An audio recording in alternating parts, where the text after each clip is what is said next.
Hi, I'm Claire Bradbury. And I'm Cress, and together we're speaking of change. Greg, today we are going to be covering the full gamut of issues, challenges, opportunities associated with the e-mobility transition in South Africa, including the implications for new energy vehicles, the opportunities for us to connect up our ecosystem to really deliver value, not just to citizens and how we move around our spaces in South Africa, but also to our industries. So, Greg, this morning you and I are here to talk about the subject of e-mobility, which I know takes up a lot of mind share for yourself and for me as well. You perhaps from the automotive innovation perspective, and me and our sustainability practice from the quality of life and public health perspective. So I think it'd be a really nice place for us to start with so much energy around e-mobility at the moment, to recognise and reflect on the fact that new energy vehicles are evolving all the time, they're evolving very rapidly, but they are actually not new. We have been in this transition for some time. Electric vehicles were commercially available back in the 19th century, and here I'm thinking about the Philadelphia taxis. They had a fleet of electric taxis complete with battery swap-out stations. London had its electro buses. And in fact, I think it was in 1897, the highest selling car in the US was an electric car. Fast forward, our internal combustion engines have taken hold, and very much car became king, and ICE or internal combustion engines became king. We're now at a critical point of needing to decarbonise our transport sector. Our cars, trucks, buses, road transport total makes up around 17% of our global emissions. So what is the picture, what's the landscape of e-mobility in South Africa at the moment? Can you give us a sense of that? No, Claire, I think as you've just said, the revolution that we're seeing across mobility and across energy is profound. And you know, we've had a situation where for about 100 years we've been bound by the technology and the mechanics of internal combustion. What's really happened over the past maybe 10 to 12 years is that we've had an absolute revolution and transformation in energy storage. Yeah. Now that's been a critical catalyst for the explosion and the uptake of electric vehicles globally. So up until sort of the early 2000s, it was difficult to store enough energy to have a reasonable amount of range in an electric vehicle. However, with the advent of lithium ion really becoming a mainstream and adopted technology, and the costs of those technology coming down, we've seen that revolution happen across the world. And it's put South Africa in a very unique position because we kind of can look around the world a bit and take lessons from the future and adopt those for what makes sense for Africa and for South Africa. So in South Africa right now, we have around about 12 million vehicles on South African roads. That's a mixture of passenger cars, it's a mixture of trucks, heavy duty trucks, light commercial vehicles, buses, minibuses and so on. Roughly about 8.5 million of those are passenger passenger vehicles right now. Of those 8.5 million cars, only around 3,000 are electric, fully electric. So we're really at the nascent end of this industry starting to grow in South Africa. Very, very early days still. And we have a way forward now which really needs some support from multiple spheres to really get this thing to grow exponentially. So we have, just in terms of technologies, a mix of, I would say, 3 types of drivetrains. We of course have the diesel and petrol combustion engine vehicles, which is what we know. But you'll start to hear the word hybrid quite a bit, which is where you've got a small electric motor working in conjunction with a petrol motor, which gives more fuel economy and fuel efficiency to that vehicle, and it reduces the emissions of the vehicle. Not by much, but by enough to actually make a small difference. The next kind of evolution of that is what's called a plug-in hybrid, where the battery is a little bit bigger, and it actually allows that car to drive solely on electric vehicle power before it needs to start using the combustion engine or the petrol tank of the vehicle. which is an interesting use case because you can actually drive Monday to Friday using full electric mode, charge at the office, charge at home, and then only use petrol over the weekends if you're going long distance. Again, making a big impact on decarbonisation. However, the ultimate step is to go to a full battery electric vehicle, which has got a large lithium-ion battery, which can then store enough energy to have a range of up to sort of between 350 to 500 kilometers on pure electric mobility. And the sort of crux of this is if you can get clean, renewable energy to power that vehicle, then you've come full circle in terms of the decarbonisation impact that we want to make. You've just mentioned this point about South Africa having the opportunity to leapfrog, perhaps over some of the difficulties, some of the challenges of that other markets have experienced. So we know that the path towards a more sustainable future depends on uniting a trio of activity, really. It's climate action, nature restoration, and social cohesion. And all of these things we also must have in mind when we're designing this mobility transition for safety, for inclusion. So just talk me through some of the opportunities that you think we have. Of course, in South Africa, we've got challenges that look quite different to other markets, but talk me through some of the opportunities and some of the challenges as well. Yeah. Look, I think we're at the point of inflection where if we make the right decisions around what type of vehicles we're going to invest in and what differences we want to make to not only the passenger vehicle market but also the public transport market, we really can make a leapfrog, if I could use that word, in South Africa and Africa. Very similar to how we made a leapfrog in terms of mobile phone technology. If you think back to the early 1990s when the first mobile networks came out into South Africa, the estimate then was that we would only have around about 250, 300,000 mobile users by the year 2000. If you look back in history and in hindsight, that was a complete underestimation. The reason really was because of the affordability of the new phones at that time. And like that happened in those times, we really need to look at factors like how do we make vehicles and electric mobility more affordable for most South Africans, the mass market of South Africans. We have a situation now where it's been very much a premium segment that's been driving the innovation in the technology, which is typically the way technology cycles work. And what we're seeing around the world is that the technology will start cascading down into affordable market segments. So I think South Africa needs to think about what policies we can make at a government level to make it firstly more cost effective to manufacture these vehicles in South Africa, as well as import these vehicles without heavy surcharges or tariffs that are currently making it cost prohibitive.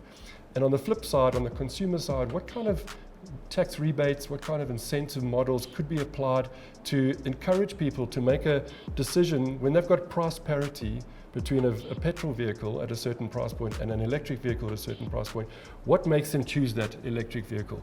With the knowledge that it would be cheaper to run overall in terms of total cost of ownership, there wouldn't be any fuel charges, there potentially would be less maintenance and services charges as well.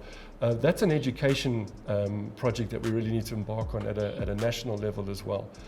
And then just the sort of other angle to this is the energy revolution. And we talked a little bit about it, but we need to think about how are these vehicles going to get powered and where's that energy going to come from and how is that going to be affordable and scalable. We can't just take the 12 million ICE vehicles and swap them out overnight for 12 million EVs, because what will happen then is there'll be an overload on the Eskom grid to keep these things charged and energized. So we have to think about this as a just transition. Maybe it's a just energy transition, but also a just mobility transition. So the decentralization, the diversification of energy generation to the point of where these vehicles are going to be charged is going to be critical. But it also creates opportunities for businesses, for small businesses to pop up and become charging network operators or to become energy generation companies that can either generate energy for charging on the corridors, the national corridors of South African roads, or potentially set up a solar farm or wind farm and then wheel that energy in using the transmission network. These are all the mechanics of how we can get clean energy to the point of dispatching to power this next generation of mobility that we need to go to. Greg, what you were just describing was the language of the just transition. And at Accenture, we are so passionate about the fact that we've got to really lean into our big transitions and not deal with these challenges in isolation. When it comes to new energy vehicles, we need a connected ecosystem, and we're effectively now talking about a scenario where municipalities, energy producers, auto OEMs, tech giants all have a stake in shaping the future of citizen mobility. So talk me through some of the opportunities that we have to connect these various actors in South Africa and reflect a little bit on what you think the key policy instruments are, perhaps the key investment instruments and the key business instruments. Yep. Well, absolutely, Claire. I think there's such an interconnected ecosystem of players that have a vested interest in seeing this transition succeed over the next few years. So firstly, the auto manufacturers themselves, there's about 7 of them in South Africa, maybe 8 coming up soon, that have a plant and an operation in South Africa where manufactured products and vehicles are made to be for the export market. So they go overseas. 70% of these vehicles currently are going to the European Union, the UK, and even the US, where we know that there's going to be a declining demand for those products by 2030, by 2035. What we need to think about for them is the fact that these vehicles actually need to be made relevant for those markets, which means that the tooling, the actual technologies in the manufacturers themselves need to be updated and redesigned to be able to make relevant products in terms of electric mobility for the future. So that means they need to start thinking about making things like batteries and thermal management systems and harnesses and different types of components that are used for electric mobility than have ever been used for ICE vehicles. So no longer making catalytic converters or self-assembled gearboxes or other kinds of engine components. So that transition needs to be made. Then you have a revolution on the energy side. So this means that charging point operators, typically a term never really been heard or used before, needs to come to the fore. We all know what a fuel station looks like. We know what it means to pull up your petrol car into a station and refuel. Whether those brands actually can make the transition to become energy dispatchers is going to be key to this transition. Do they build a bank of electric vehicle charging stations in conjunction to their fuel stations, or do they completely rethink what it means to refuel or to re-energize your form of mobility? Those players have a vested interest, and of course all the people that work in those environments, the petrol attendants, the storefront attendants, are all going to have to rethink what a customer experience looks like in the future of electric vehicle mobility. And then downstream, or maybe even more upstream, is the actual the mining industry as well has a huge role to play. Right now, the minerals that are extracted from the ground, in terms of platinum, nickel, manganese, lithium, are all exported, particularly more to China, where they get refined, made into battery cells, made into battery packs, made into vehicles, and then imported as the finished product back to South Africa or the world. Africa and South Africa need to question themselves. How do we actually become mineral beneficiation companies, so we can actually extract more value or add more value to the finished product before we export the commodities? So those are three key areas I think we need to consider in the value chain revolution that's coming up. Now I'd like to take a little step back, or a slight change in the perspective that we're looking at now. We've focused very heavily thus far on the role of the car or the role of the vehicle. Now thinking about the extent to which African cities are going to experience urban population growth, up until, I mean, leading figures up until 2035 is where we have the trajectory to at the moment. So this comes with a huge amount of challenge in terms of population density, brings challenges for safety, economic security, social cohesion, and so on. So let's just have a think about some of the social benefits that we can unlock through this transition, but also where the e-mobility transition fits into the idea that we may have cities that are designed with humans at the fore, as opposed to cars at the fore, which is very much the case we have now. And I suppose just for inspiration, I'm thinking about the really rapid growth in smart cities, the rapid growth in investment in active transport or active travel, for instance. So let's just have a think about what some of those social benefits could look like for us in South Africa. I think that's such a crucial point, Claire. If you look at the future of mobility, we cannot have a situation where every person in the world is driving a vehicle, a four-wheeled vehicle. So public transport makes a huge impact, and the type of public transport that's implemented has a huge impact. Electrification of buses, electrification of minibuses is crucial to the actual the positive impact and the benefits that electrification can bring. I've seen some tremendous examples in micro-mobility innovation throughout Africa. So if you look at countries like Rwanda, Ethiopia, Kenya, Ghana, and you look at the electrification that they're applying at the micro-mobility level, and I'm talking about two-wheelers, three-wheelers, even to the point of scooters as well, having the ability to be electrified and having the ability for those batteries to be swapped out from entrepreneurs that are running battery swapping stations in the streets themselves. It's tremendous to see, and it's empowering because at the micro level, the small to medium business owner now has an empowerment to use a clean form of energy, a reliable form of energy for mobility, and can do it at a much lower cost. So those costs savings and those cost optimizations flow through to the social benefits that those types of populations are going to see.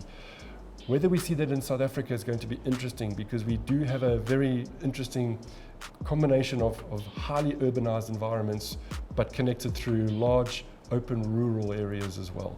And how people move between rural and urban is going to be an interesting space to watch. But certainly inside the urban environments, I think micro-mobility, three-wheeler mobility, specifically for last mile delivery in terms of small businesses, and as we see the e-commerce kind of revolution continuing its rise, their adoption of electric mobility and green fleets will be crucial as well to the decarbonisation, as well as the social benefits that come from that.